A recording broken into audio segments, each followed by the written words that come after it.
आज अनुसूचित जाती उपवर्गीकरण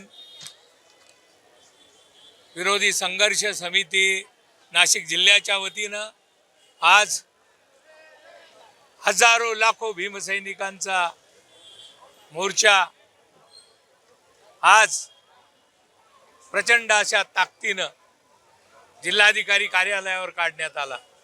महाराष्ट्र शासनानं उपवर्गीकरणाचा जो घाट घातलेला आहे, अनुसूचित जातीतील 59 जातीपैकी या उपवर्गीकरण करण्याचा जो घाट घातलेला आहे, आम्ही तो कदापि होऊ देणार नाही आणि उपवर्गीकरण कोणत्याही परिस्थितीमध्ये होणार नाही।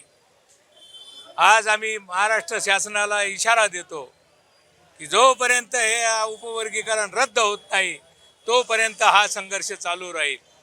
उपवर्गीकरण झालं नाही पाहिजे यासाठी तमाम महाराष्ट्रातील आंबेडकरी जनता विरोध करीत आहे आणि हे सर्व करत असताना या विरोधाच्या भूमिकेतून आंबेडकरी समाज आता पेटून उठलेला आहे आणि म्हणून फडणवीस साहेबांनी लक्ष दिलं पाहिजे की आज आम्ही गुण्यागोविंदानं राहणारे 59 जाती समूहातील सर्व अनुसूचित जातीचे बांधव जर उपवर्गीकरण झालं तर हे एकमेकापासून विभक्त होतील।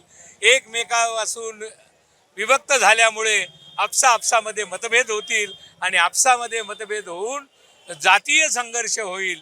म्हणून हा संपूर्ण जो लढा आहे, हा संपूर्ण लढा आम्ही तीव्र स्वरूपात यापुढेही करणार आहोत आणि महाराष्ट्र शासनानं बदर समितीचा अहवाल तात्काळ रद्द करून उपवर्गीकरण रद्द करावं असे आम्ही या मोर्चाद्वारे शासनाला सांगतो आहोत आणि शासन या संपूर्ण बाबीमध्ये खऱ्या अर्थानं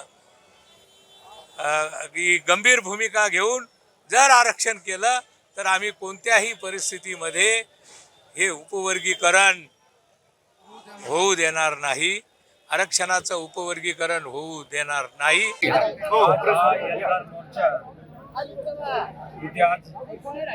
समारोप झालेला आहे। आमच्या समितीच्या वतीने आमच्या मागण्या आहे त्या निवेदन आम्ही कलेक्टर साहेबांना दिलेलं आहे।